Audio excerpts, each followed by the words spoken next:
Hi, this is Autohaus Hamilton TV. I'm James.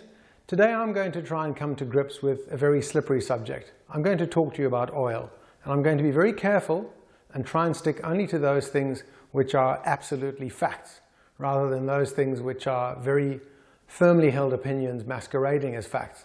After all, we're all entitled to our own opinions, but we aren't all entitled to our own facts. The first thing to understand with oil is the concept of viscosity. So viscosity refers to how thick a liquid is or how well it flows. If something is viscous, it doesn't flow as well as something that is less viscous. The viscosity of oil is measured by an SAE rating. In the olden days, oils had a single SAE rating. So an oil would be an SAE 30 or an SAE 40, and the lower the number, the less viscous, the thinner it is, and the better it flows. But with everything, there's compromise and there's give and take. So a thicker oil, one which is more viscous and has a higher viscosity rating, will give you better oil pressure, but that's at the risk of oil flow. And oil flow is the thing that people don't really talk about or think about when it comes to the oil that's in their engines. And I'll talk about that a bit more later. As oil technology advanced, oil manufacturers worked out how to manufacture a multigrade oil. Multigrade oils are what we use in pretty much every application these days, from the most humble lawnmower to the fanciest GT3 RS that you might have the privilege to be driving around in. A multigrade oil has quite literally a split personality, and that split personality is denoted by its multigrade rating. So an oil might be rated as a 10W30 or a 10W40 or a 20W40 or whatever the case may be. The first number is what's referred to as its winter rating or its cold rating, and that's an SAE number as measured at 0 degrees Fahrenheit. And the second number is an SAE rating as measured at 100 degrees centigrade. So confusingly, that multigrade measure combines both centigrade and Fahrenheit measures. And an oil with a rating of, say, 10W30 behaves like an SAE 10 oil, i.e. a thin, easily flowing oil at colder temperature, but behaves like an SAE 30 at hotter temperatures. And that's generally a good thing.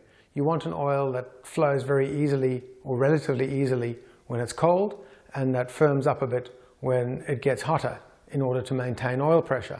Here's a little demonstration of the effect of temperature on viscosity. So when the oil in your car's engine is warm, it pours nice and easily. Something like this. We'll get this up to the camera lens and we'll show you how that pours. Nice and easily. When it's cold, it pours nothing like as easily. So cold pours like this, which isn't pouring very much at all because it's very cold indeed.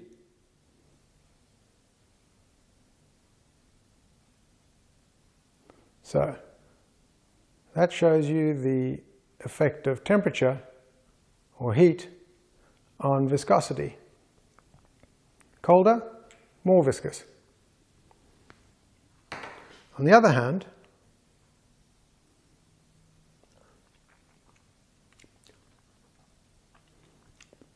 flavor doesn't seem to be affected much at all, really. Now, I said I'd come back to this flow versus oil pressure thing, and here we go. What really matters for your engine is flow, but flow is very difficult to measure. Flow matters because if you've got oil flowing nicely through your engine, then the bits that matter are going to be floating on a thin film of oil, which protects them because it prevents metal-to-metal contact. But what we measure is oil pressure, because oil pressure is easy to measure. And going along with that, because when we're used to measuring things, we want them generally to be bigger numbers, because bigger is generally better. So when we see a large, high oil pressure, we think that's great, everything's healthy in the engine. But it's not always the case.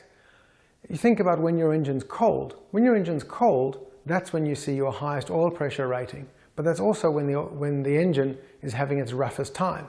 And it's having its roughest time because that oil pressure is reading very high, because your oil, relatively speaking, is thick and sludgy, and your oil pump is having a rough time pushing it around the engine. So I happen to have here the tech specs for a 964, and I've bookmarked the page because the writing's very small and all the pages look the same. But if you go to the tech specs for a 964 Carrera 2 or Carrera 4, what Porsche had to say is that your oil pressure at 5,000 RPM should be 6.5 bars with a temperature of between 80 and 100 degrees centigrade. Now, if the oil pressure is below that, that typically means that something is worn. Either your oil pump is worn and it's not pumping oil as well as it should be, or the engine is worn so the tolerances have increased and that's why the oil pressure has dropped. Now, you can put a band-aid on things, so to speak, by using a slightly thicker oil, but really that drop in oil pressure is telling you that something inside your engine needs some attention. And while you might feel better seeing the oil pressure go up again by using a thicker oil, you aren't really addressing the core of the problem, which is that things are worn and that wear needs to be addressed. Hand in hand with that, we have to consider what do we mean by a thicker oil. Let's say the recommended oil grade for a particular engine is 10W30. Let's not get hung up about which engine, if any, needs 10W30 oil. Let's accept that that's the oil that the manufacturer recommends for a particular engine. If your oil pressure at 90 degrees centigrade now drops below what the manufacturer recommends and you want to use a thicker oil, remember we've been using a 10W30, then an appropriate thicker oil to use would be a 10W40, because a 10W40 is going to behave the same as a 10W30 when it's cold, but it's going to be a little bit thicker than the 10W30 when it gets up to operating temperature. The next thing to consider with an oil is what is its API rating. The API rating for a spark engine is a two-letter combination of the letter S followed by another letter which started out as SA and then went through SB, SC and so on. And I think we're now currently up around SL.